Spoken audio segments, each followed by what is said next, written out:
The Bessette Kennedy was the 1980s fashion icon who married into one of America's most famous families when she tied the knot with John F. Kennedy Jr. Tragically, she couldn't escape the Kennedy family curse. After Caroline and JFK Jr.'s plane was discovered at the bottom of the ocean, an investigation quickly ensued, and the results were utterly heartbreaking. We'll get more into that story later on. Carolyn Bessette came into the world in January of 1966 in White Plains, New York. She was the youngest of 3 girls born to William Joseph and Anne Marie. As she was growing up, it was quite clear that she was destined for something special. In her looks and effortless grace, Caroline believed that she would have been a shoo-in for a modeling career. But even after hiring a professional photographer and appearing on the cover of her university's calendar, she failed to make any real headway. But there was no denying her eye for design.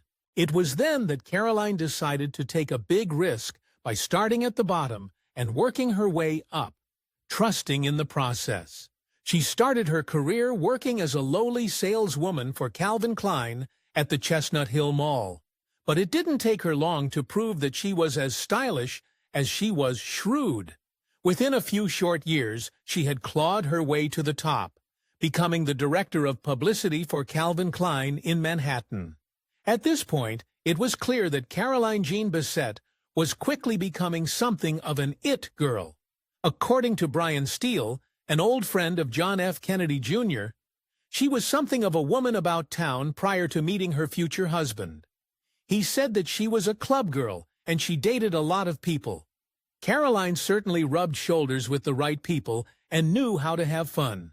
Exactly how she met her future husband is something of a mystery.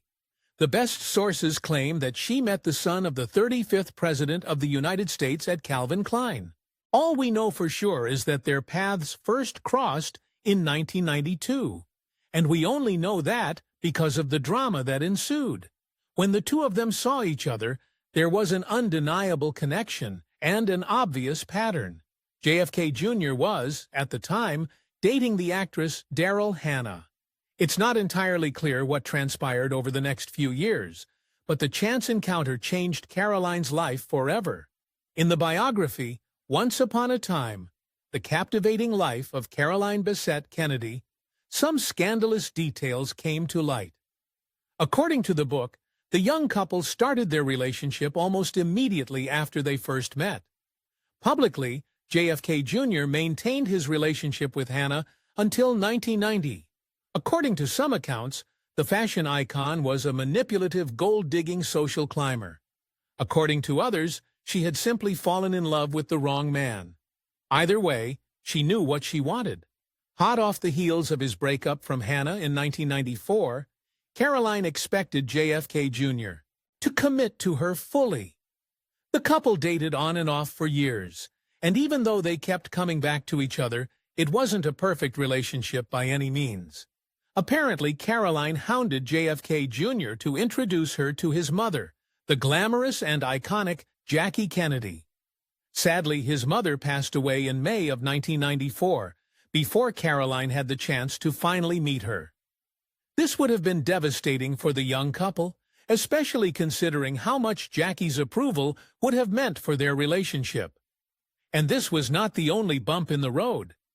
With fame and fortune comes a whole lot of terror, and Caroline would soon discover the dark consequences of dating American royalty. When Caroline and JFK Jr. began dating, she could not have anticipated the media storm that followed. In no small part because of her looks and style, the paparazzi couldn't get enough of her and followed her everywhere. The tabloids covered everything the couple did, from where they ate and shopped to speculation about their future. Suffice to say, it became overwhelming and at times very disturbing.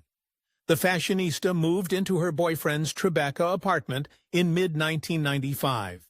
But if she thought that the upscale loft could provide her with some privacy, she was sorely mistaken. In an effort to get a snapshot of Caroline in her latest casual chic threads or holding hands with her famous partner, paparazzi often camped right outside their door, and it only got worse from there. Before the calendar flipped on the year 1995, Caroline and JFK Jr. stunned the world with an announcement. The already famous couple became engaged, and they immediately started planning their wedding. But it wasn't exactly the fairy tale wedding that everyone expected. Given the media attention, the Bessette Kennedy wedding had the potential to be the biggest wedding of the century. But the young couple bucked expectations with a secret ceremony. Instead of a glitzy, high-profile affair, they tied the knot in a low-key ceremony on September 21, 1996. Even though they went to lots of effort to keep the event low-key, it was still all that anyone could talk about. To get away from the prying eyes of the media, they had to find a remote location for their nuptials. While everyone expected them to follow tradition by getting married at the Kennedy compound, they instead opted for a tiny wooden chapel on the island of Cumberland in Georgia. It was exactly the kind of casual chic setting that would make Carolyn Bessette Kennedy a fashion icon. But behind all the glitz and glamour, there was a dark cloud following the couple. And it was only going to get worse. After the ceremony, Caroline Jean Bessette, now Carolyn Bessette Kennedy, was officially part of the Kennedy family and its curse. Caroline might have managed to keep the paparazzi away from her wedding ceremony, but there was nothing she could do after that. Once she officially hyphenated her name to Bessette Kennedy, the media scrutiny over her every move only intensified. In fact, it was borderline stalking. The newlyweds' honeymoon in Turkey, thinking that they would return to a peaceful married life. But those hopes went out the window very fast. When Caroline and her husband returned home, only to find a gaggle of reporters eagerly waiting at their front door, she was justifiably horrified. This moment was truly her last straw, and after that her life started to spiral downward. The group of aggressive reporters on her doorsteps stunned her into silence. Thankfully, JFK Jr. came to her rescue. He addressed this exact incident to the media, saying, "Getting married is a big adjustment for us, and for a private citizen like Caroline, even more so. I ask you to give her all the privacy and room you can." Apparently, that was not a lot of space, and she started to feel the effects physically. As an official member of the Kennedy family, Caroline felt that she was permanently on show, and she wasn't wrong. Whether she was attending social events or visiting with her famous designer friends, the paparazzi were always watching. The constant media attention left her feeling disoriented. Little did anyone know, for Caroline being permanently on display came with dark consequences. She had few friends that she could confide in without worrying about her words finding their way into the tabloids. One confession that she made to her friend, Carol Rizul, revealed the depth of her struggles. She told her friend that she had to leave her apartment every morning at 7 just to avoid the paparazzi, but it's not like she had anywhere to go. She also confided in another one of her friends, Jonathan Soroff, that despite her successful career working at Calvin Klein, she couldn't get a job. Every time she applied somewhere, they'd accuse her of exploiting her fame, which would have been incredibly disappointing to hear. At this point, she was dangerously close to rock bottom. With the mounting media interest in Caroline reaching epic proportions, the demure new Kennedy could only do one thing: retreat. In an effort to tamp down the aggressive behavior from paparazzi and media members, she refused to use every offer for an interview and even walked away from magazine covers. Thankfully, it seemed to work, at least for a time. But it wasn't long before reports began to leak out that Caroline wasn't as happy in her marriage as she seemed to be in her public appearances. According to the reports, the couple were experiencing serious marital troubles, with the word divorce on the tip of their tongues.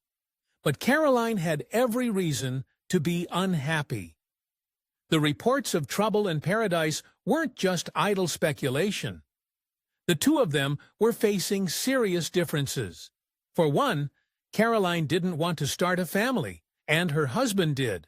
Moreover, she felt that JFK Jr. put his magazine, George, ahead of her, a matter made worse by her intense dislike for his publishing partner. While these rumors are shocking if they're true, many in the couple's inner circle found them a little hard to believe. Sadly, the truth would be buried at the bottom of the Atlantic Ocean. On July 16, 1999, JFK Jr. took off from Essex County Airport, headed for Martha's Vineyard to attend his cousin's wedding at the Kennedy compound. As the evening faded to dark night, he was piloting the Piper Saratoga with Caroline and her older sister Laura as passengers. What followed was the harrowing and horrific next chapter in the Kennedy family curse. In the early morning hours of July 17th, the Kennedy family sensed that something was not right. Caroline and JFK Jr.'s Piper Saratoga had not yet landed. They reported the missing plane to the Coast Guard Air Station at Cape Cod, and before daybreak, the search and rescue operation was already underway. Despite the family history, the Kennedys remained optimistic. It didn't take long for the media to catch wind of the missing plane and its A-list pilot passengers. In speaking to reporters, a member of the extended Kennedy family said, "He'll find a way to get out. He possesses the will to survive. Enough will for all three of them." But not everyone shared the family's optimism. Search and rescue officials were not hopeful, particularly as they started to discover debris from what they assumed was a crashed plane. The Coast Guard lieutenant said, "When you find certain pieces of evidence, you have to be prepared for anything." And by anything, he meant the worst. The search continued for days, with President Bill Clinton mobilizing U.S. Navy assets to help in the search. Then, on July 21st, the world received the worst possible news. Search and rescue divers found the lifeless bodies of Carolyn, her sister, and JFK Jr. at the bottom of the ocean. The saddest part? They were less than 8 miles from the shore. An investigation ensued, and the results were utterly heartbreaking. After the autopsies, officials confirmed that all 3 of the victims had perished on impact. Tragically, investigators believe that JFK Jr. lost control of the plane after becoming confused of his location in the dark, hazy sky. The National Transportation Safety Board officially ruled that the accident had been the result of pilot failure to maintain control, which was the result of spatial disorientation. The news of their tragic and untimely demise shocked the world. The Bessette family, along with the Kennedys, planned memorial services. As per the family's requests, cremation took place for the couple's remains, making a tragic end to 2 of high society's most beloved figures.